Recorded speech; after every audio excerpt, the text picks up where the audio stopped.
Assalamualaikum warahmatullahi wabarakatuh.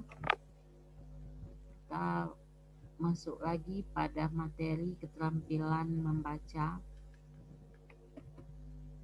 Jenis-jenis membaca menurut Tarigan dalam bukunya tahun 2008 pada halaman 14 menyatakan bahwa jenis-jenis membaca adalah membaca nyaring, membaca dalam hati, dan membaca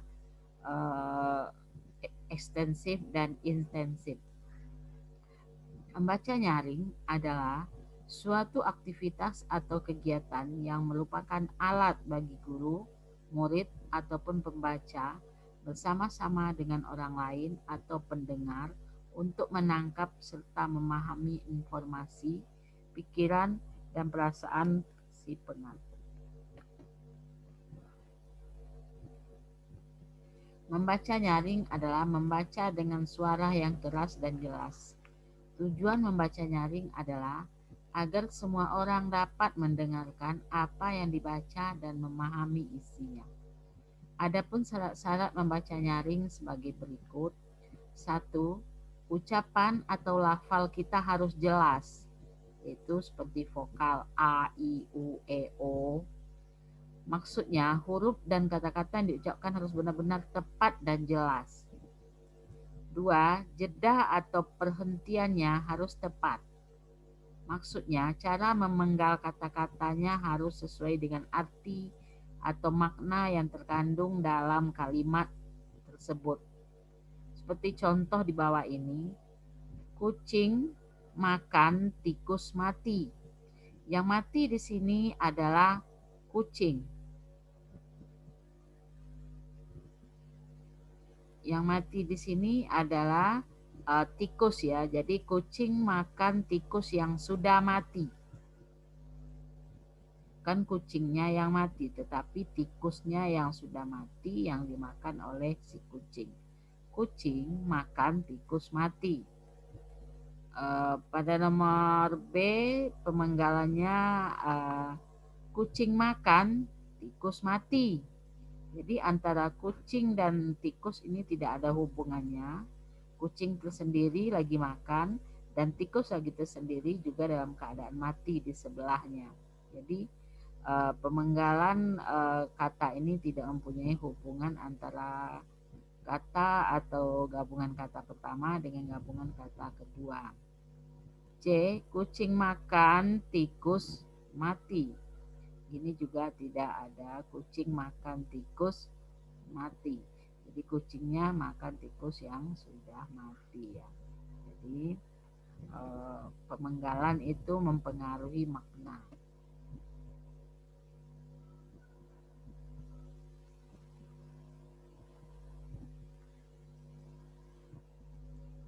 Pemenggalan diberikan tanda jeda untuk agar kalimat-kalimat itu mempunyai makna yang berbeda.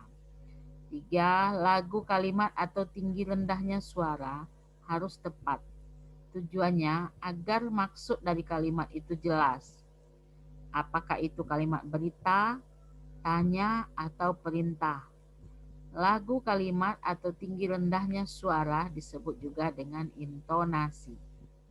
Dia ada kalimat berita, ada kalimat tanya. Kalau kalimat tanya dia mempunyai tanda tanya di akhir. Kalau kalimat perintah ada simbol perintah di akhir. 4. Tempo adalah cepat atau lambatnya membaca. Jika terlalu cepat membaca, pendengar akan sulit mengerti. Jadi adalah tempo. Tempo itu tinggi rendahnya, cepat lambatnya dalam membaca. Tinggi atau cepat lambatnya dalam membaca itu mempengaruhi pemahaman para pendengarnya. Membaca nyaring yang tepat adalah jangan terlalu cepat dan jangan pula terlalu lambat. Jadi standar ya, atau sedang-sedang saja. Sekarang kita masuk kepada contoh teks membaca, yaitu pada cerita legenda kearifan lokal yang terjadi atau Rejang Lebong, yaitu legenda batu menangis Putri Selangka di objek wisata Suban Air Panas. Yang dikutip dari https://travel.detik.com domestik destinasi. Jadi ceritanya sebagai berikut. Indonesia punya banyak objek wisata yang dibalut dengan kisah mitos. Kali ini cerita mitos datang dari Bengkulu. Di Kabupaten Rejang Lebong, Bengkulu banyak mengandung cerita unik dan pada zaman dahulu.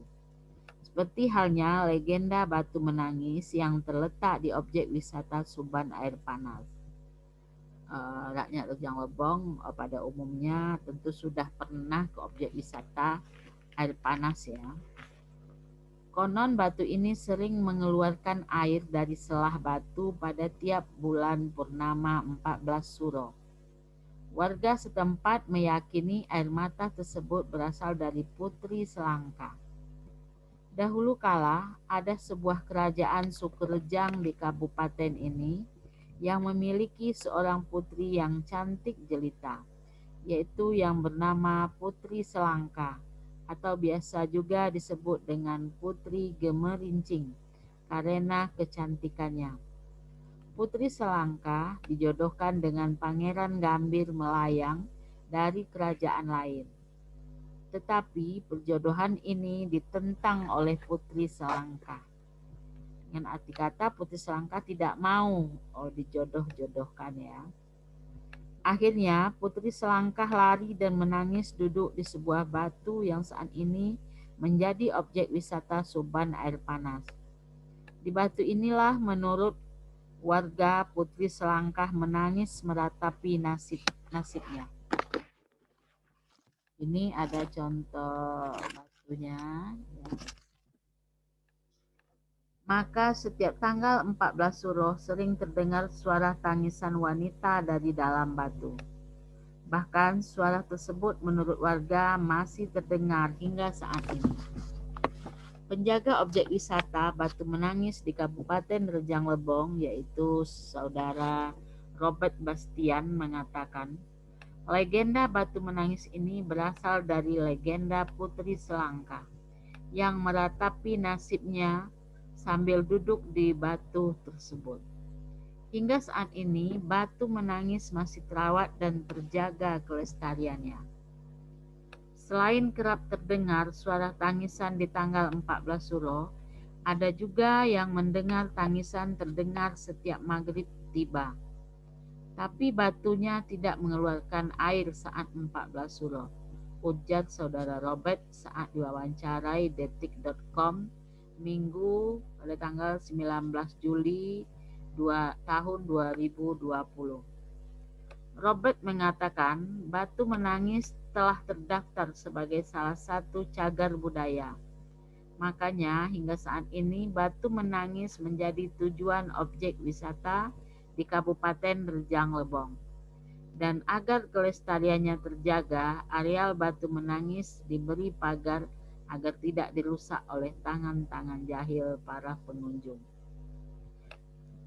Agar pengunjung tidak kesulitan mengetahui sejarah Batu Menangis, petugas atau penjaga sudah memasang sejarah batu tersebut di tempat objek wisata. Jadi bisa dibaca sejarahnya atau ceritanya dan silsilahnya apabila kita berkunjung ke objek wisata Batu Menangis yang terletak di Suban Air Panas, ya, tempat pemandian Suban Air Panas. Demikian cerita legenda Putri Menangis, Putri Selangkah di objek wisata Suban Air Panas. Assalamualaikum warahmatullahi wabarakatuh.